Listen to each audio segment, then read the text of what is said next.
አብርሃም ወደ ራሱ ካልተመለሰ ድረስ ሄርሜላ ኦር እኛ የግርሳት መሆናችን አይቀርም።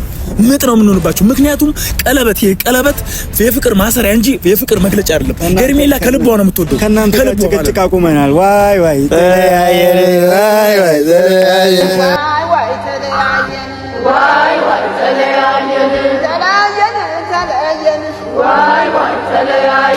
የደስታ ቀን ነው የምን ዝምታ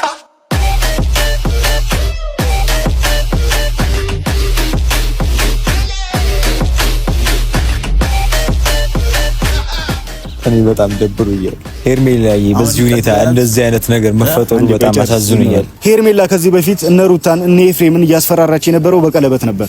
ቀለበት አድርጎልኛል ባሌ ነው ምናምን እያለች እያስፈራራች ነበረ። ስለዛ ቀለበት ወልቋል። ካሁን በኋላ ምንም የምትተማመንበት ወይም ደግሞ ምንም የምታወራበት ነገር የለም። አንደኛ ነገር አልፈልግሽም ብሏታል። አልፈልግሽም ያላት ሰው ደግሞ መታ እበጠብጣለሁ ካለች አብርሽ ራሱ እስር ቤት ማስገባት ይችላል። ለአብርሽ ብላ አይደለም መታሰር ትሞትለታለች ለማለት ምንም ልታስፈራራው አትችልም። እሷን እዛ ጋር በዛ ሁሉ ሰው መሀል አልፈልግሽም ካላት እቺ ልጅ ለምንድን ነው ከህይወቱ ማትወጣው? ቀለበት ያረገላት ቀን በሁለተኛው ቀን መጥቼ እነዚህ ልጆች አንድ ወር ከቆዩ እንደ ተጋቡ ቆጥረዋለሁ ብዬ ተናግሬ ነበር። ግን ደግሞ አንድ ወር በስርዓት አልኖሩም። ይኸው ተፋቱ። ገብቷል። የእነ ቶሎ ቤት ግርግዳው ሰንበሌ። ሰላም እንዴት ናችሁ? ውድና የተከበራችሁ ቤተሰቦቻችን ሀቢቤ ብለን ዛሬ እንግዲህ እናንተ ጋር ተከስተናል ማለት ነው። ያው ዛሬ እንግዲህ ደስ ብሎን የመጣው እኔና እሱ ስንገናኝ ታውቃላችሁ በምን አይነት መንገድ እንደምንገናኝና ብቻ ቤተሰቦች ዛሬ በጣም ደስ ብሎንና ያው ጠላቶቻችንን አሸማቀን ጠላቶቻችንን ጥለን እናንተ ጋር ተመልሰን መተናል ማለት ነው። እንግዲህ እስቲ ሰላም በላችሁ ቴፋ። ሰላም ውድ ቤተሰቦቻችን እንዴት ናችሁ? አለን እኛ በጣም ደህና ነን እግዚአብሔር ይመስገን። እንግዲህ ያው አቅማችንና ችሎታችንን እናንተ በደንብ ታውቃላችሁ ብዬ አስባለሁና በሁሉ ነገር ሰክሰስን እያገኘን ዛሬም እንግዲህ በድጋሚ ለእናንተ አሪፍ መልእክት ይዘን መጥተናል ማለት ነው። ያው ካለባበሳችን ይጀምራል መልእክታችን። እንግዲህ አንዳንድ ነገሮች አሉ ለየት ያሉ ነገሮች። ፈረንጁ እንግዲህ እንደዚህ ነጭ ለብሶ መጥቷል። እኔ ደግሞ እዚህ ጋር ጥቁር ለብሼ መጥቻለሁ። ምንድን ነው ልትሉ ትችላላችሁ እና ይዋልን ቀስ እያለ አብራራላችሁ እና አብራራው ታብራራሽ። እሺ እንግዲህ እዚህ ጋር ነጭ የለበሰው ፈረንጁ ሩታዬን ይወክላል እና ሩታዬ አሁን ላይ ያለችበት ነገር ያሳያል ማለት ደስተኛ ህይወት በቃ ብርሃን በብርሃን ተሞልታለች። አሁን በዚህ ሰዓት ፈገግታ በፈገግታ ናት፣ ጥርስ በጥርስ ናት። በተመሳሳዩ ደግሞ በእነ ሄርሜላ ወገን ያሉ ሰዎችን እዚህ ጋር የለበስኩትን ልብስ ይወክላሉ ማለት ነው። አሁን ላይ እንግዲህ ጨለማ ተክነዋል።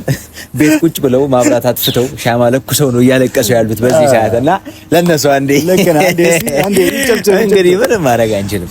እንግዲህ እንዳስረዳው ነው እንግዲህ ይህንን የሚገልጸው በደንብ ገብቷቸዋል ብዬ አስባለሁ። እዛ ሰፈር ያለው ጫጫታ፣ ውካታ፣ ሀዘን ምናምን ይገልጻል ይሄ ልብስ ማለት ነው። እኛ ጋር ደግሞ ያለው በኩል ያው እኛ ጋር ያለውን እናንተ ታውቁሳላችሁ ማለት ነው። እንግዲህ ካሁን በኋላ ሰላም ይፈጠራል ብለን እናስባለን። ምክንያቱም አብርሃምን በቀለበት ነበር ይዤዋለሁ ወይም ደግሞ ቀለበት አድርጎልኛል ምናምን እያለች ሄርሜላ አልፈታም ብላ ነበረ። አሁን ደግሞ ቀለበቱን አውልቀዋለች። ቀለበቱን ደግሞ መልሽልኝ ብሎት በግልጽ መልሳለታለች ወይም ደግሞ እነ ኤፍሬም አስመልሰዋታል ቀለበቱን። እንግዲህ ካሁን በኋላ ሄርሜላና አብርሽን የሚያገናኛቸው ምንም አይነት ነገር የለም ብዬ አስባለሁ። እንግዲህ ካሁን በኋላ ሰላም ይፈጠራል፣ ወደ ድሮ ህይወታቸው ይመለሳሉ ብዬ አስባለሁኝ። ያው እኔ ነግሬያችኋለሁ። አሁን የምፈልገው የሩታን ደስታና ደስታ ብቻ ነው። እሷ ካስደስታ አለም ከአብርሃም ጋር ከማንም ጋር መሆን ይችላል። የሁላችንም ሀሳብ እንደዛ ነውና ብቻ ካሁን በኋላ ሰላም እንደሚፈጠርና የድሮ ህይወታቸው እንደሚመለስ የድሮ ደስታቸው ልጃቸውን በስርዓት እንደሚያሳድጉ 100% እርግጠኛ ነኝ። ምክንያቱም ካሁን በኋላ በቃ ሄርሜላ የምትንጫጫበት ወይም ደግሞ አብርሽን ይዤዋለሁ ብላ የምታስብበት ምንም አይነት ምክንያት ወይም ደግሞ ምንም አይነት ማረጋገጫ የላትም ማለት ነው። እንግዲህ ሁላችሁም ተስፋ ብትቆርጡ ይሻላል ብዬ አስባለሁ። ሲጀመር የቀደዱት 80ን እናስቀጥላቸዋል። አዎ መቀጠል ይችላል። በነገራችሁ ላይ በጣም ቀላል ነገር ነው። ፍርድ ቤት ሄደው መፈራረሙ ይቅርና እንደ አዲስ መጋባት የሚችሉ ሰዎች ናቸው። ታያላችሁ ደግሞ በቅርብ ሰርጋችሁን ሁላችሁም የምታዩ ይሆናል እንደ አዲስ ማለት ነው። ይሻላል ግን ያኔ ዱባይ ነበር፣ አሁን ወደ ቱርክ ምናምን አስበናል። ሩታዬ እንደዛ እያለች ነበር ሰሞኑን። አይ ሲሪየስ ቱርክ ምናምን እያለች ነበር። የት ካናዳ አንተ የሚመችህ ለፊትህ የሚስማማ የት ነው? እኔ ለፊትህ የሚስማማ ሀገር የት? እኔማ ታውቃለህ ለፊትህ ይናገራል። እዛ ሰፈር ቢሆን አሁን ዝም ብሎ ሱዳን ምናምን ቢሄዱ ችግር የለም። እዛ ሱዳን የሆነ ቦታ እነሱን አላውቀውም እና ግን አንተ የሚስማማህ ቦታ የሆነ ቦታ አለ። እኔ እነሱ አንድ ላይ ብቻ ይሁኑ እና ደግሞ እንደ አዲስ ሰርጋቸውን ይጋቡ እንጂ እኔ የትም ቢሆን ይመቸኛል።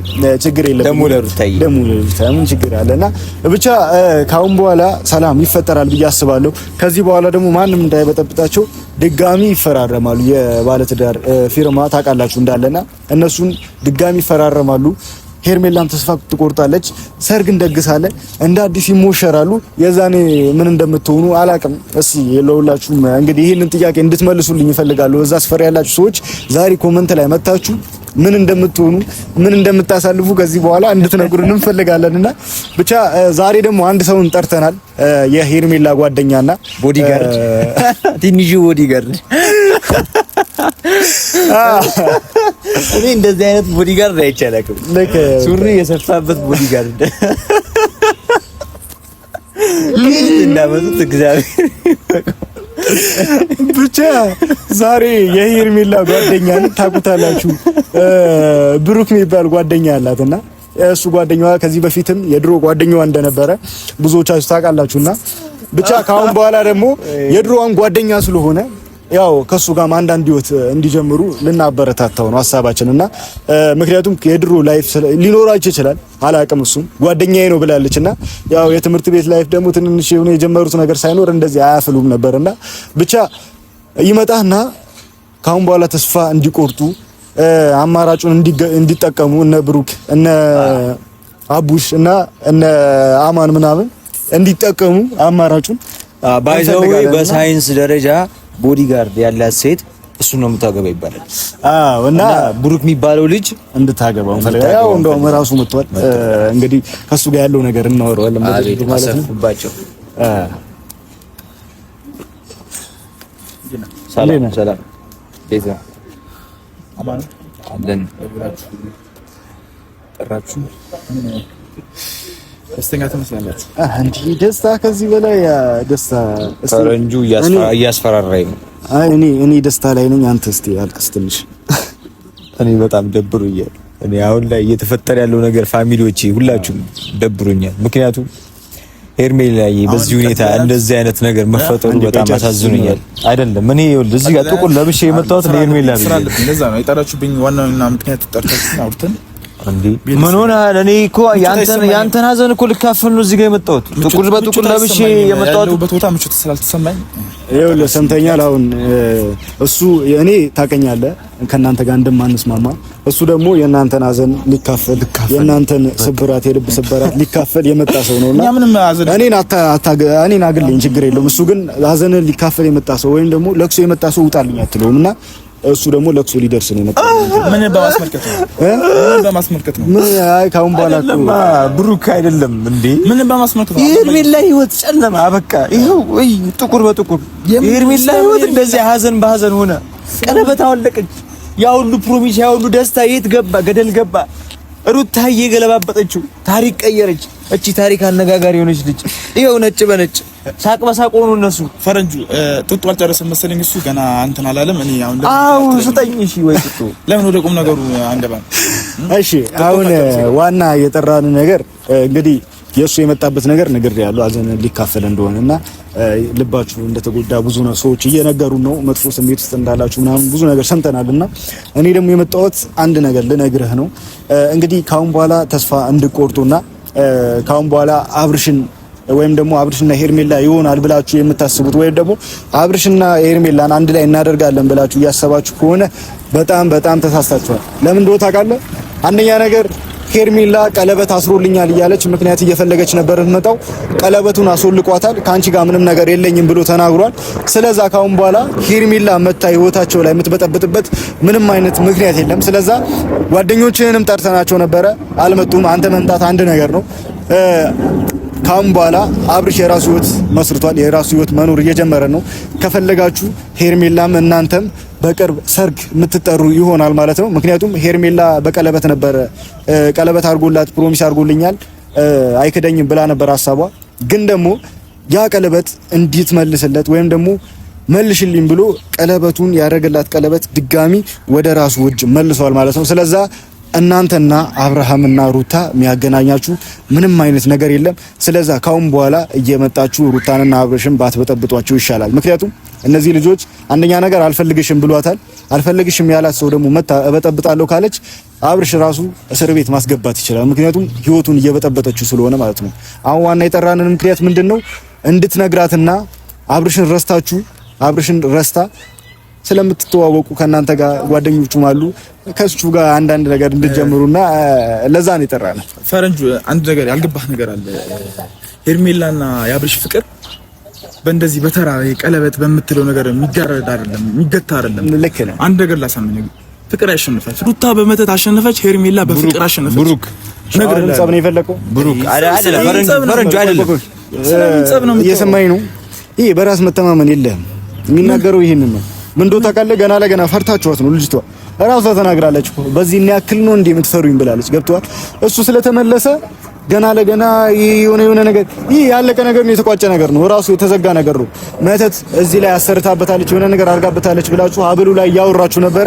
ያ ሀብል ወደቀ። በምን የምትስመው እኮ በድን እኮ ነው።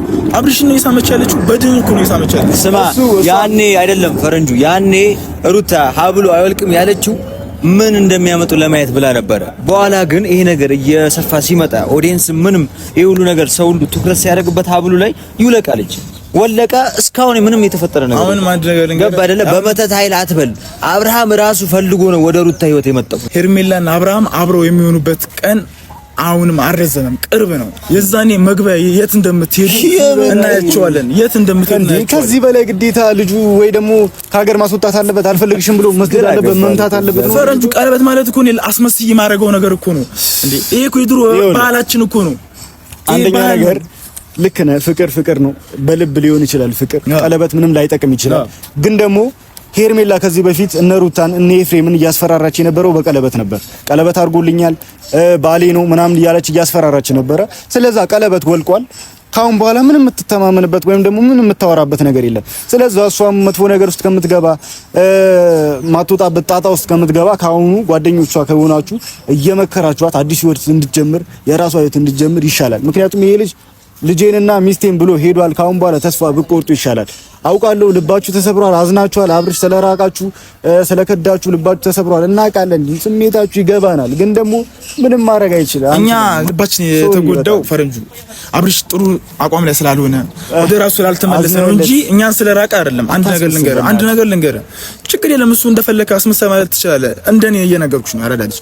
ከዛ ምን ልፈልጌ ነው ሄርሜላ ለአብርሽ ብላ አይደለም መታሰር ልትሞትለት አለችው ለማለት ምንም ልታስፈራራው አትችልም። እሷ ምንም ሽጉጣችሁ ብታርጓል እሷ አብርሽም ከማለት ዞር አትልም። ይሄን ነገር ወቁ። እኛ ሽጉጥ አንድ ቅርባትም ምንም አናደርግም። ግን ደግሞ እዚህ ጋር ከፍቅር በላይ ቃል የሚባል ነገር አለ። ፍቅርና ቃል አንድ ናቸው። ገባ አይደለ? እዛ ጋር በዛ ሁሉ ሰው መሀል አልፈልግሽም ካላት እቺ ልጅ ምንድነው ከህይወቱ ማትወጣው? አልፈልግሽም ቀለበቱን አምጪ አውልቂ ካላት ምንድነው የምትፈልገው? ስላላማነችበት። በምን ኬስ ነው ማታምነው? እቺ ልጅ አብርሃም አይደለም ያላት በምን በልተብሎ ነው አይ ነው በልተብሎ ነው። ይሄ ግልጽ ነው። በኤፍሬምና በሩታ ነው እየተመራ ያለው በዚህ ሰዓት። አብርሃም ግልጽ ነው። ቴክኖሎጂ ሰፍቷል ማለት ነው። አይምሮአችሁን ማን ይወሰደው? ልቦናችሁ ያውቃል እኮ እና ላለመሸነፍ ብላችሁ ነው። አብርሃም ልክ እንዳልሆነ ልቦናችሁ ያውቃል። ላለመሸነፍ ብላችሁ ነው ይሄን ነገር እኮ። እኛ እየለፋንበት የነበረው ነገር ተሳክቶልናል። ተመስገን አመስግነን እየኖርን ነው። አንተ ማትሳክቶልናል። ያኔ ፈረንጁ ባይዘው አንተ አስተዋይ ልጅ ነው። ያኔ ሁለት ወር ማይቆይ ፍቅር ብለህ ስታወራ ትዝ ይልሃል አይደለ? ይሄው 2 ወር ቴንክ ዩ ብራዘር 2 ወር ማይሞላ ፍቅር ብሎ ነግሮሃል ያኔ። ይሄው ይሄ ነገር ተፈጠረ። ነገር ያለው በቃ ለእናንተ የዛኔ ሰምተኛ ነው። የዛኔ የተነገረው ነገር ሆነ። በቃ እኛ በሆነው ነገር ሆነ ተከናወነ። እና የዛኔ ቀለበት እንዳረገላት 1 ወር በስርዓት እንደማይቆዩ በስርዓት ነግሬህ ነበረ። ገብቷል። ለእናንተ ለጓደኞቹ ቀለበት ያረገላት ቀን በሁለተኛው ቀን መጥቼ እነዚህ ልጆች 1 ወር ከቆዩ እንደተጋቡ ቆጥረዋለሁ ብዬ ተናግሬ ነበር። ግን ደግሞ 1 ወር በስርዓት አልኖሩም። ይኸው ተፋቱ። ገብቷል። የነ ቶሎ ቤት ግርግዳው ሰንበሌጥ የሚባል ነገር ፈረንጁ ምን እንደታዘብኳችሁ ልንገራችሁ። የምሬን ማረሰው ብቻ ሞላኩዝ አንዴ ላውራ። ምን እንደታዘብኳችሁ ልንገራችሁ። በዚህ ሰዓት አብርሃም እንደዚህ መሆኑ ምንም ግድ እንዳልሰጣችሁ ነው ያታዘብኳችሁ። እንደዚህ በዚህ ልክ ነጭ ለብሰህ መምጣት አልነበረብህም። አብርሃም ወንድም ነው ብለህ ካሰብክ አብርሃም ለአንተ ብዙ ነገር አድርጎልሃል ብታስብ ማለት ነው። ብታስብ አብርሃም ለአንተ ብዙ ነገር አድርጎልሃል። ዛሬ ላይ ግን ነጭ መነጭ ደስተኛ ሆነህ ስትመጣ በጣም ነው ያዘንኩብህ። በጣም ማለት ነው። ሰው እንደዚህ ልክ ነው ብዬ ሰው ወደ ልጁ ሲመለስ እንዴት ደስተኛ ይሆናል? በጥሩ መንፈስ የተመለሰው ያን ነገር አታስብም እንዴ? አብርሃም ልክ ነው። ስቆ ያውቃል እንዴ? ኧረ አስብ በማርያም ያየኸው አይደል እንዴ? እኔ እኮ በግድ በሽተኛ እናድርገው ነው ሀሳባችሁ አይደለ? ልጁ በሽተኛ ለማድረግ እያሰባችሁ ከሆነ ይኸውልህ ልጁ በሽተኛ አይሆንም። አንደኛ ነገር ከሚስቱና ከልጁ ጋር አንድ ላይ ሆኗል። በሽታ እንኳን ቢመጣበት ሚስቱ አለች፣ ማሳከም የሆነ ነገር ማድረግ ትችላለች። እናንተ ግን ሀሳባችሁ ይመስለው አይደለም አንተ እህቱ ራሱ ወይም እህቱና ወንድሙ ራሱ ቢመስሉት በግድ በሽተኛ ለማድረግ በሽተኛ ታማህል እያሉት ነው። ባንተ አልፈርድብህም። ገብተህ ባንተ ቤትም ገብቶ የተባለው ነገር ሰምታችኋል ሁላችሁ። ሕክምና ላይ ተነግሮታል። የቤተሰብ ችግር ነው፣ ጭንቀት ነው። ቤተሰብ አስጨንቆት ነው። ልጁ ራሱ አብርሃም ራሱ ተናገረ። ጭንቀት ነው። ጭንቀት የመጣ ነው። ቆይቶ አንድ ነገር ልንገርህ፣ ከየት የመጣ ነው? እንደዚህ በመንፈስ የተደረገ ነገር በላብራቶሪ የሚገለጸው በመንፈስ እንደሆነ አንተ በምን እርግጠኛ ነህ? በምን አንግል ነው የምታስቡት? በምን እርግጠኛ ነህ? መንፈስ ታይፈስ እና ታይፎይድ አይደለም ያመመው በላብራቶሪ የሚወጣው እንዴ? መንፈስ እንደሆነ በምን እርግጠኛ ነህ? አንተ እነዚህ ልጆች በምንድን ነው የሚገባቸው? አይ ይሄ ነገርኩህ እኮ በቃ እንደዚህ የሚያስብ ሰው ማለት ነው ለራሱ ምን ነበረ ፈስ ያለበት ዝላ አይችልም ይባላል። ገብቶሃል አይደል? ሄርሜላ በዛ በሰዓቱ ሄርሜላ የሆነ ነገር አድርጋበት ነበረ። ያ ሰዓት ሲወጣ ልጁ ወደ ቀልቡ ተመለሰ። ስማኛ እናንተ እንደዛ ካሰባችሁ እኛም በዚህ መስመር ማሰብ እንችላለን። በጣም ቀላል ነገር ነው። ግን ደግሞ በቃ ምንም እንደማታመጡ በጥንቆላም በምንም ብትሄዱ ምንም እንደማታመጡና ምንም እንደማታረጉ ስለምናውቅ ነው። ገብቶሃል አይደለ? በዚህ ግን ከሄድክ መጀመሪያ ሰዓቱ እንዳረገችለት ከሄርሜላ ተለጥፎ አልላቀቅም ያለው አብርሃም ነው። ሰምተኛል። 2 ወር የሚያውቃትን ሄርሜላ ላይ ተለጥፎ አልልቅም ያለው ያቀለበት ያንን ሰዓት ካሰረ በኋላ እኛ እንኳን እንደዛ አላወራንም አይደለም። ሚስቱ ዛሬ ከሚስቱ ጋር ተመልሶ ሲሆን ማለት ነው። አንተ ግን ይህ በራስ መተማመናችሁ በጣም ትንሽ ነው። ስለምን ሚስት ነው የምትለው ፈረንጁ? እንዴ አንተ ወንድ ልጅ አይደለ እንዴ? በ80 ያገባት ሚስት ካልተመቸች ጥሩ ቦታ ላይ ካልሆንክ ፈተ የሄድከው ነው ሚስት ይባላል? የልጆች እናት ብላ አሳምረው። እሺ ያው አስተካከለ። የልጆች እናት ብላ አሳምረው። አሁን ላይ ሚስቱ ሄርሜላ ናት። ይሄን ነገር ድጋሚ እነግራለሁ፣ አሁንም እነግራለሁ። ለ1 ሳምንት ወይም ለ2 ሳምንት ሊሆን ይችላል ሩታ ጋር ሄደው መመለሱ አይቀርም። ሩታ ያቋየት ትችልበታለች። ቆይ አሁን እስቲ ሄርሜላና አብርሽ የተፈራረሙት የትዳር ወረቀት ልታሳኝ እንችላለን? ይሄ ወረቀት ነገር የሚቀደር ነገር ነው። ስማኝ በቃ ቢያንስ ሌላ ነገር ተጋብቷል በለኝ። ግን ደግሞ እኔ ላረጋግጥልህ ወይም ደግሞ ላምን የምችለው የተፈራረሙት ፊርማ ስታመጣልኝ ብቻ ነው። ሰምተኛ ተጋብቷል ሰርቲፊኬት የሚባል በቃ ተጋብቷል ብለህ ከመጣ ለክስ ነው ወረቀት የሚያስፈልገው። ሌላ ሚስቱ ናት ብለህ በኮንፊደንስ አታወራ እያለ ነው። በሌላ ማለት ለክስ 80 ተቀደደ አልከኝ አይደለ? የአብርሃምና የሩታ 80 ተቀደደ አልከኝ አይደለ? የእንትና ደግሞ ካልተቀደደ አሳየኝ። የነ አብርሽና የሄርሜላ አሳየኝ። 80 ሲጀመራል ለዝኑስ በፍቅር ነው በውስጣቸው በጣም ስለሚዋደዱ 2 ወር ሳይቆይ የፈረሰ ፍቅር አሁን ጭራሽ ደግሞ እንዳላይ ይችላል። አሁን ይሰነዝርበት ሁላ ይችላል። እሱ ሴት አክባሪ ስለሆነ አንድ ነገር ማወቅ አለበት። ቲዮም ፈረንጁ ማለት አብርሃም ወደ ራሱ ካልተመለሰ ድረስ ሄርሜላ ኦር እኛ የግርሳት መሆናችን አይቀርም። ምጥ ነው የምንሆንባቸው። ምክንያቱም ቀለበት የፍቅር ማሰሪያ እንጂ የፍቅር መግለጫ አይደለም። ሄርሜላ ከልቧ ነው የምትወደው። ከናንተ ጋር ጭቅጭቅ አቁመናል። ዋይ ተለያየን፣ ዋይ ተለያየን፣ ዋይ ተለያየን።